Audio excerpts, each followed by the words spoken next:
Olá, queridos irmãos, a paz do Senhor. Está começando aqui mais um vídeo por este canal Jesus, o Verbo de Deus.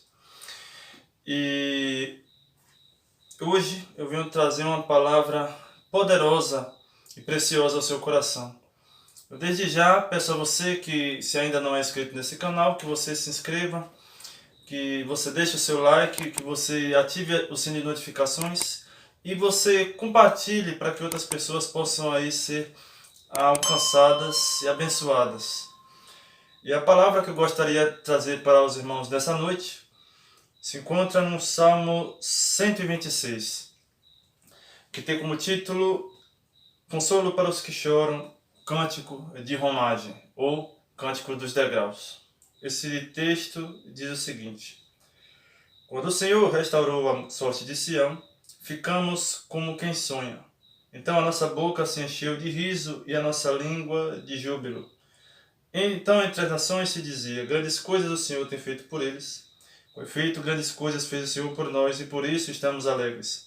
Restaura, Senhor, a nossa sorte, como as torrentes no Negueb. Os que com lágrimas semeiam, com júbilo ceifarão. Quem sai andando e chorando enquanto semeia, voltará com júbilo trazendo os seus feixes. E hoje, nessa noite, eu gostaria de falar com você sobre o seguinte tema: restauração, uma necessidade urgente. E aqui eu gostaria de destacar com você três períodos aqui nesse texto. Primeiro, a visão do retrovisor, um olhar para o passado, dos versículos 1 a 3. Segundo, o versículo 4, um olhar para o presente. E 3, o versículo 5 a 6, o olhar rumo ao futuro.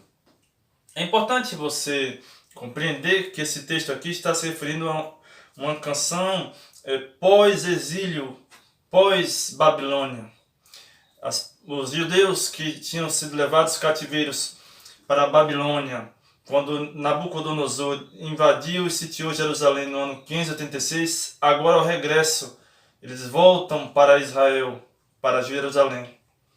Então o texto diz que quando o Senhor restaurou a sorte de Sião, eles ficaram como quem sonha. Então, aqui no primeiro período, eu quero destacar com você algumas lições. Primeiro, isso produziu neles uma alegria indizível, porque o texto diz: então a nossa boca se encheu de riso e a nossa língua de júbilo. Isso gerou um pacto nas outras pessoas, porque o texto diz: então as nações se diziam, grandes coisas o Senhor tem feito por eles. E isso gerou também, além de alegria indizível e impacto nos outros, um reconhecimento sincero. Com efeito, grandes coisas fez o Senhor por nós e por isso estamos alegres. Assim também é na minha e na sua vida. Quando nós outrora éramos escravos do pecado e tínhamos aí nossa visão espiritual com os olhos vendados e os ouvidos tapados, então o Senhor Jesus, por meio do Espírito Santo, retirou o tampão dos nossos ouvidos, retirou a venda dos nossos olhos e nos fez uma nova criatura, um novo ser, Ele restaurou a nossa vida, Ele quebrou os grilhões que nos aprisionavam, Ele nos libertou da culpa do pecado. Então, grandes coisas fez o Senhor por nós. E quão grandes coisas o Senhor fez por você e por mim. Nós que, assim como os judeus que eram escravos e cativos na Babilônia, nós também éramos escravos do pecado, cativos. E então, Jesus nos libertou, porque o texto de João diz que se pois o Filho vos libertar, verdadeiramente sereis livres. E agora, nós somos livres por meio dele, que nos comprou e nos redimiu pelo seu sangue. Mas o segundo período é um olhar para o presente. E observe aqui, o versículo 4 diz: restaura, Senhor, a nossa sorte como as torrentes no Negueb. Um passado de glória, ele não é garantia de um presente glorioso. Até porque esses judeus que foram libertos e agora regressaram para Jerusalém, agora vivem uma crise no presente. Então, aqui o salmista diz: restaura, Senhor, a nossa sorte, como as torrentes no Negueb. E aqui é importante você destacar que o Negueb é o maior deserto da Judeia, com cerca de 60 quilômetros de extensão. Esse deserto pedregoso, rochoso, é o maior deserto de Israel. E os historiadores dizem que de repente, de vez em quando as chuvas descem sobre esse deserto, eis que se forma ali um rio caudaloso. E agora os animais que outrora estavam distantes vêm para esse rio para poderem saciar sua sede. Então o salmista pede para que Deus faça assim como faz no Negueb, fazer na vida dele. Quem sabe na minha e na sua vida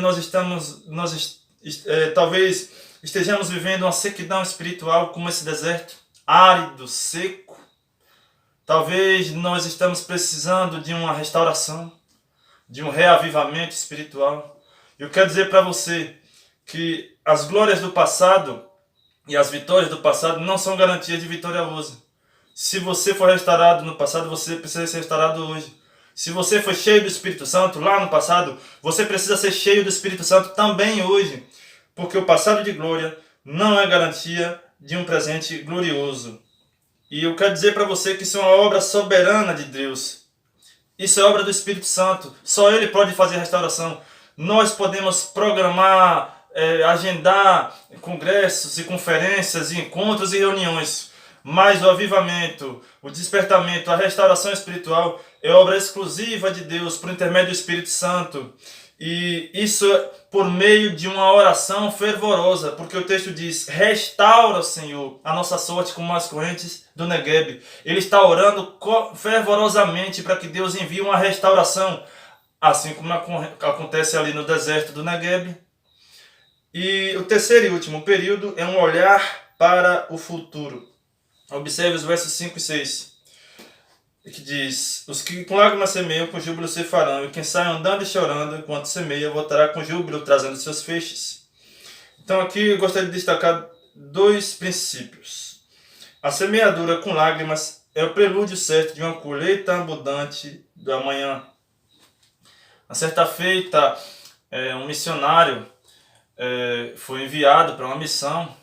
E ele disse para o pastor: eu já tentei de tudo e não tem jeito, eu vou desistir, eu quero retornar, eu não tenho mais lugar para mim aqui. Então o pastor falou: você já experimentou de tudo?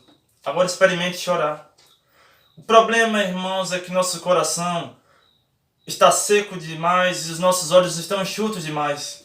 Precisamos chorar, precisamos, enquanto vamos semeando, que nós também choremos pelas almas, que nós podemos ter paixão pelas almas, que nós possamos nos compadecer destas almas. Aquele que com lágrimas semeia, com júbilo se farão. É importante você perceber: não existe semeadura sem colheita. Se você quer ver a sua igreja crescer, se você quer ver o seu ministério crescer, se você quer ver a obra de Deus avançar, é preciso você investir no reino de Deus. Os que com lágrimas semeiam, com júbilo se farão. E o último princípio é: a saída é com choro e a volta é com alegria. Observe o verso 6. Quem sai andando e chorando enquanto semeia, voltará com júbilo, trazendo seus feixes. É muito importante você perceber aqui que o evangelismo, a evangelização, as missões, não é apenas uma programação, é um estilo de vida. Ele diz aqui: quem sai andando e chorando. É na dinâmica da sua vida. Você sai, trabalha, você vai para a escola, você vai para a faculdade, você pega um ônibus, você pega um táxi, um Uber, você viaja de avião, você vai para outra cidade, você volta para sua casa. Enquanto você vai aí pelo dia a dia, pela dinâmica da vida, você vai espalhando as boas novas, pregando o evangelho, testemunhando o reino de Deus. Porque a saída é com choro e a volta é com alegria. Quem sai andando e chorando enquanto semeia, voltará com júbilo, trazendo seus feixes. Talvez a sua caminhada, o início, o começo, foi com lágrimas, tem calúnias, tem críticas, tem afrontas, tem perseguições. Pessoas vão contra você, estão criticando você, estão perseguindo você. Mas eu quero dizer para você: o início, o começo, a semeadura pode ser com lágrimas, mas a volta, o retorno, o fim será com alegria. Que Deus nos ajude para que nós possamos clamar por uma restauração e que Deus possa enviar um poderoso avivamento sobre nós nesta época de pandemia, onde inúmeras pessoas já perderam a vida. Só aqui no Brasil mais de 100 mil pessoas, e o mundo inteiro está de pontas cabeças. Mas eu quero dizer para você que Deus está no controle da situação. Ele está no controle do universo. Ele tem a rédea da história em suas mãos. Ele é poderoso para restaurar a nossa vida espiritual, para poder nos capacitar, nos restaurar, nos fortalecer na evangelização do mundo. Que Deus nos ajude, queridos irmãos. Fique com Deus, que Deus abençoe e até a próxima.